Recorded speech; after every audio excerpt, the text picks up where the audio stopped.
them coming against Sodom and Gomorrah, they defeat Sodom and Gomorrah, and they take Sodom, all the inhabitants. Not just the inhabitants of Sodom and Gomorrah.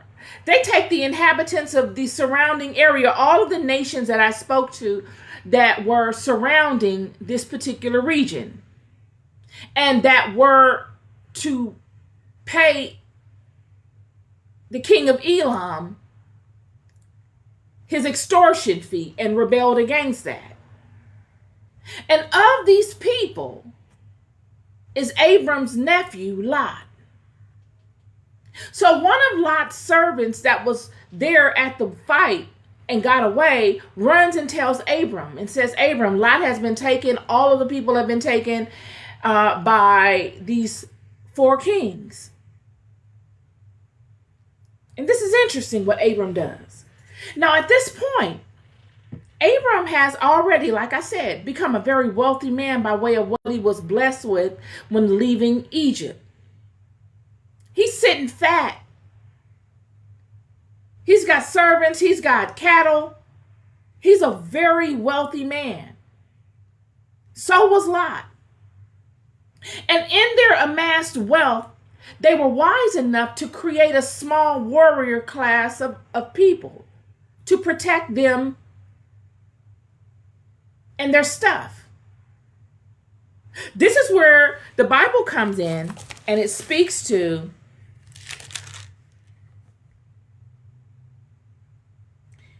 chapter 14.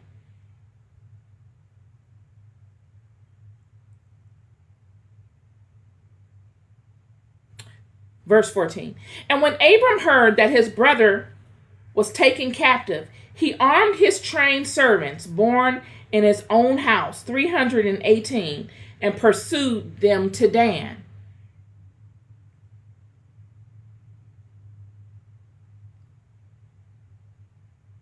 And he divided himself against them, he and his servants, by night, and smote them and pursued them to Hobah, which was on the left hand of Damascus. Abram, the Apocrypha gives again a greater account of what is going on. Abram gathers 318 of his soldiers. These are warriors that Abram gathers. Only 318. Remember, the Apocrypha says that these nations had 800,000 men. So 318 men go to wage war against 800,000 men. Nobody would have ever thought that Abram would have been successful. This is a suicide mission. And the only reason why Abram is involved in this is because of his brother Lot, his nephew Lot. Brother's son. And they come up with a attack method to approach them at night, because they know that during the daytime, if this vast army of men see that Abram only has 318 men coming towards them, they're going to psychologically feel capable. So Abram employs an ancient tactic that was used before him. And they break up the 318 men, and they come upon them at night. Different areas. And just as they would if they had a large army, they make it seem as if this group of men that are coming upon them are just the initial men that most large armies use to attack. You see, when large armies in ancient times would attack, the whole army would not just bum rush the area. They would send out groups at a time in intervals. So that introductory group would usually be a small group. And then if that didn't work, then reinforcements would come, and then reinforcements would come, and they would come in waves. So what they did was they made it seem like they are a large army, because the audacity of Abram, 318 men, to even think that they could battle 800,000 men was a suicide mission, friend. Nobody would ever try it. But because Abram had faith and knowing, he tried it. He had audacity. He wasn't foolish, but he had audacity because it was something he loved. Friend, when you know you are leading in truth, in righteousness as much as you possibly can in a physical vessel,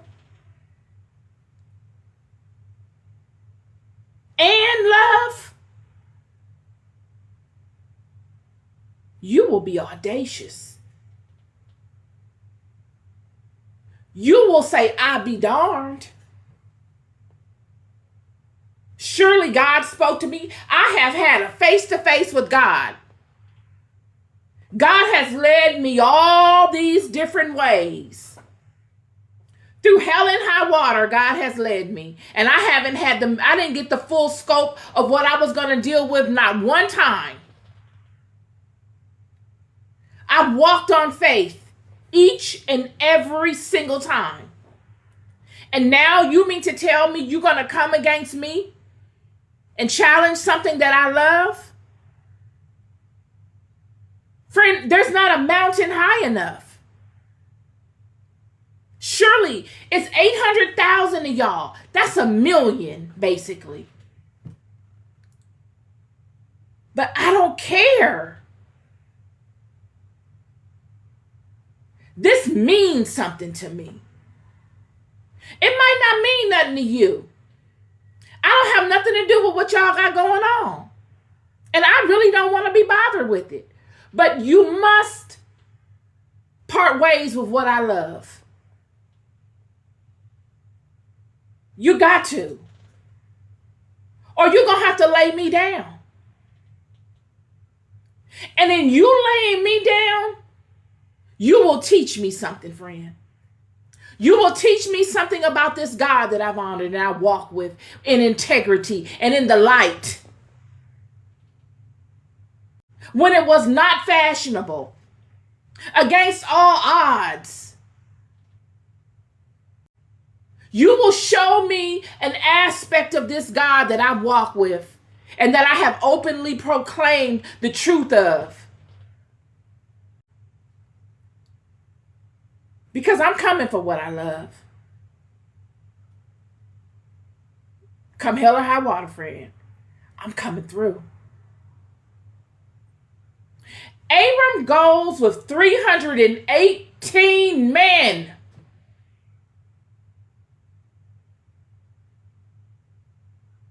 Amongst 800,000.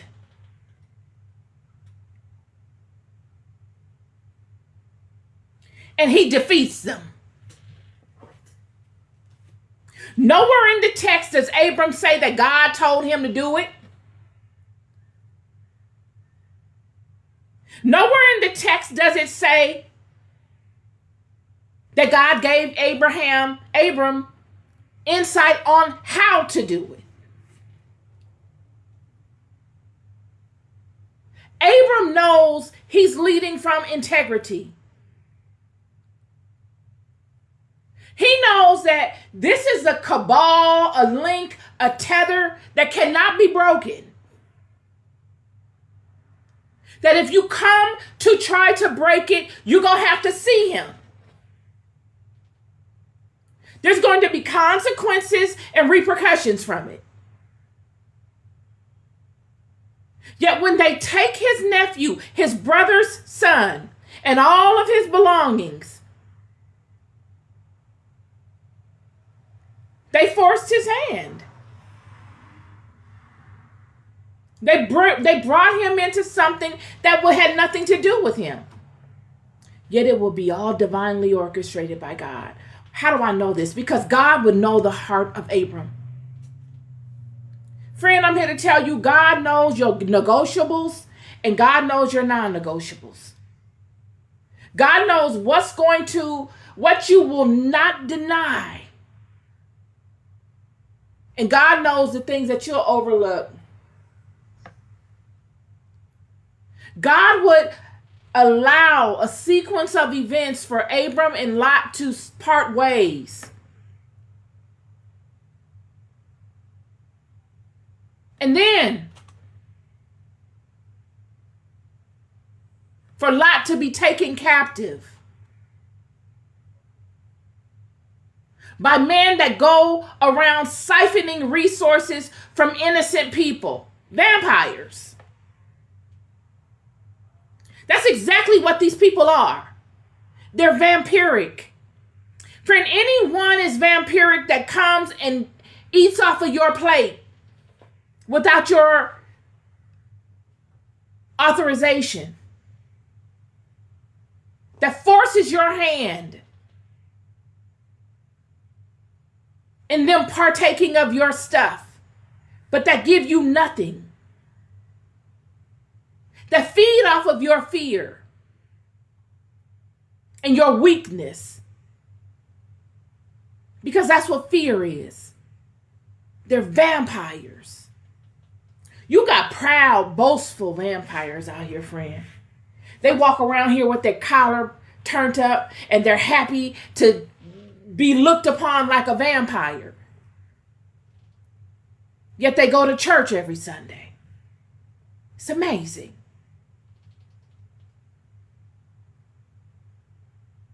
Out of their whole existence, out of all the time that we have in a day, we all share the same 24 hours. All they can do is plot on sourcing people and then aligning to them in what looks like goodwill, only to sabotage or to be vampiric in nature, to siphon whatever they have. This is your so-called destiny swappers. They mimic you. They want to be you. They're so mesmerized by your I am and your love for what you do that they want that.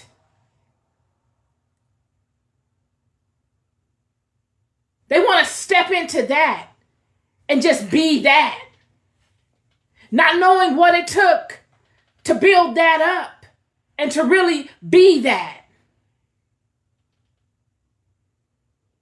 This is that. And these people said, no, I'm not doing this no more. And in them saying no, they revolt. They buck. And they get defeated. Yet God would say no. In their defeat, there would be one amongst them that was not of them, that had the love of someone God loved. Someone that had a mighty promise over him, that loved people that were affected by such. And the love that Abram had provoked him into action immediately, with the least 318 home-trained warriors. He defeated 800,000 men. Verse 15 of chapter 14. And he divided himself